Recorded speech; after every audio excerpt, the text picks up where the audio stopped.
When I was a kid, I used to think that pork chops and karate chops were the same thing. I thought they were both pork chops. And because my grandmother thought it was cute, and because they were my favorite, she let me keep doing it.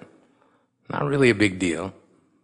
One day, before I realized fat kids are not designed to climb trees, I fell out of a tree and bruised the right side of my body. I didn't want to tell my grandmother about it because I was scared I'd get in trouble for playing somewhere I shouldn't have been. A few days later, the gym teacher noticed the bruise and I got sent to the principal's office. From there, I was sent to another small room with a really nice lady who asked me all kinds of questions about my life at home. I saw no reason to lie. As far as I was concerned, life was pretty good. I told her whenever I'm sad, my grandmother gives me karate chops. This led to a full-scale investigation, and I was removed from the house for 3 days until they finally decided to ask how I got the bruises.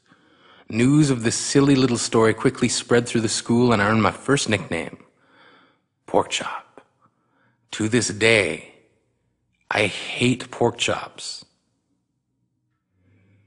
I'm not the only kid who grew up this way, surrounded by people who used to say that rhyme about sticks and stones. As if broken bones hurt more than the names we got called, and we got called them all.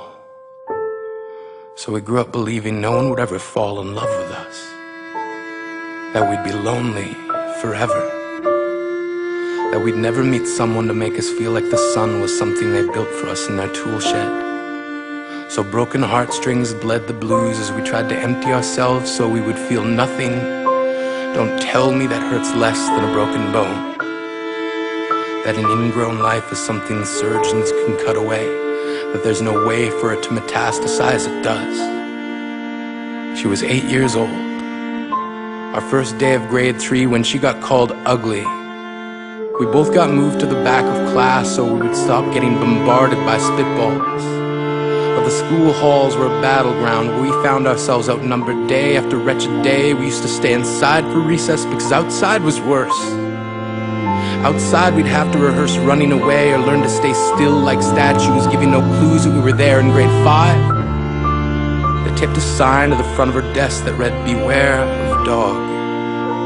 To this day, despite a loving husband, she doesn't think she's beautiful because of a birthmark that takes up a little less than half her face. Kids used to say she looks like a wrong answer that someone tried to erase but couldn't quite get the job done. And they'll never understand that she's raising 2 kids whose definition of beauty begins with the word mom, because they see her heart before they see her skin, because she's only ever always been amazing. He was a broken branch grafted onto a different family tree, adopted. Not because his parents opted for a different destiny. He was 3 when it became a mixed drink of 1 part left alone and 2 parts tragedy. Started therapy in 8th grade. Had a personality made up of tests and pills. Lived like the uphills were mountains and the downhills were cliffs. 4/5 suicidal, a tidal wave of antidepressants, and an adolescence being called pauper. 1 part because of the pills, 99 parts because of the cruelty. He tried to kill himself in grade 10 when a kid who could still go home to mom and dad had the audacity to tell him, "Get over it." As if depression is something that can be remedied by any of the contents found in a first aid kit. To this day, he is a stick of TNT lit from both ends. Could describe to in detail the way the sky bends in the moments before it's about to fall. And despite an army of friends who all call him an inspiration, he remains a conversation piece between people who can't understand. Sometimes being drug-free has less to do with addiction and more to do with sanity. We weren't the only kids who grew up this way. To this day, kids are still being called names. The classics were, "Hey stupid," "Hey spaz." Seems like every school has an arsenal of names getting updated every year. And if a kid breaks in a school and no one around chooses to hear, do they make a sound? Or they're just background noise from a soundtrack stuck on repeat when people say things like kids can be cruel? Every school was a big top circus tent, And the pecking order went from acrobats to lion tamers, from clowns to carnies.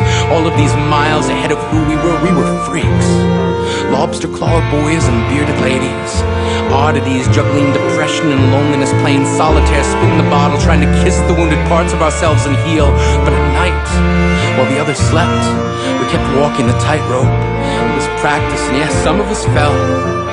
But I want to tell them that all of this is just debris left over when we finally decide to smash all the things we thought we used to be.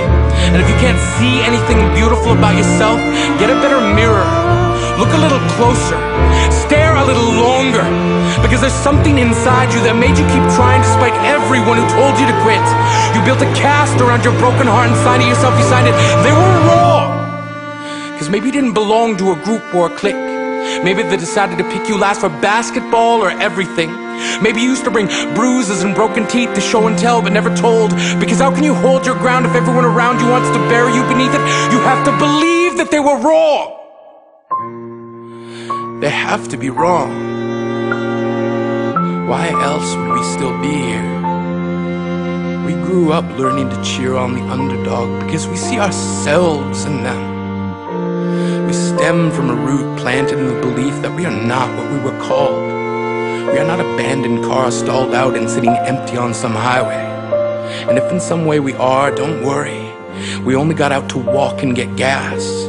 We are graduating members from the class of We Made It. Not the faded echoes of voices crying out names will never hurt me. Of course, they did. But our lives will only ever always continue to be a balancing act that has less to do with pain and more to do with beauty.